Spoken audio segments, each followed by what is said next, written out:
Question technique. Rosh Hashanah, tête de l'année, prière, demande, Dieu, année bonne, positive, bonne santé, réussite, tout ce qu'on a envie. Super. C'est-à-dire que les meilleurs souhaits de Rosh Hashanah, c'est quoi? C'est je vous souhaite tout ce que vous me souhaitez. Comme ça, au moins, on est sûr que c'est bon. Et après, on va, et puis on dit, voilà, l'année qui s'est passée, peut mieux faire. Si vous travaillez chez quelqu'un, et que vous avez envie de lui demander une augmentation, de meilleures conditions de travail, enfin tout ce qu'on va demander à Rosh Hashanah, peut-être que d'abord, il faudrait aller chez cette personne et lui dire, bon, on peut faire un bilan sur l'année passée. Je vais vous dire, voilà, il y a des choses qui ne sont pas passées top, mais on est désolé, c'est vrai qu'on n'a pas toujours réussi, etc. On en parle. Une fois qu'on a aplani les difficultés de l'année, à ce moment-là, on peut demander quelque chose de nouveau. Or, à Rosh Hashanah, on fait le contraire. On demande à Dieu, donne-nous, donne-nous, donne-nous. Et puis après, qui pourront dire, bon, mais on est désolé pour l'année précédente. De là, on apprend quelque chose de capital, disent nos maîtres.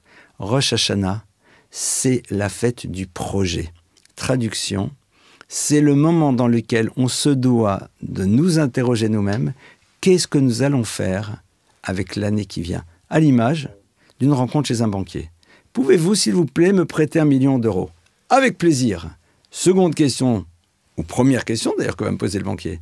C'est pour faire quoi? Si je lui dis, je sais pas, manger des pizzas, sortir, il va dire, bon, on va se poser un petit peu. Et ce qui est intéressant, c'est à Rosh Hashanah dire, voilà au fond ce à quoi nous aspirons. Voilà ce qu'on a envie de faire avec toutes les potentialités que tu vas nous donner et on aimerait que tu les mettes à notre disposition.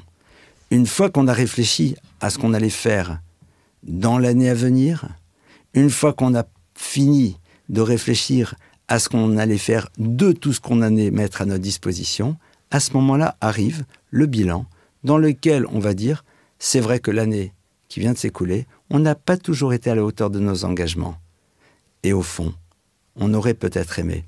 La réalité est, nous sommes des êtres humains, faits de chair et de sang, qui ne sommes pas parfaits, et donc à partir de cela, nous avons envie de faire en telle sorte que notre passé ne nous empêche pas d'avoir un futur. Il faut le faire aussi dans le monde des relations humaines, réfléchir, pourquoi cette année on n'a pas réussi, être parfois plus sensible, plus à l'écoute, qu'est-ce qui fait que parfois on a eu des attitudes un peu plus dures, et à ce moment-là, montrer que nous avons envie d'être dans le mouvement. C'est ça l'état d'esprit qui est censé représenter cette période de l'année.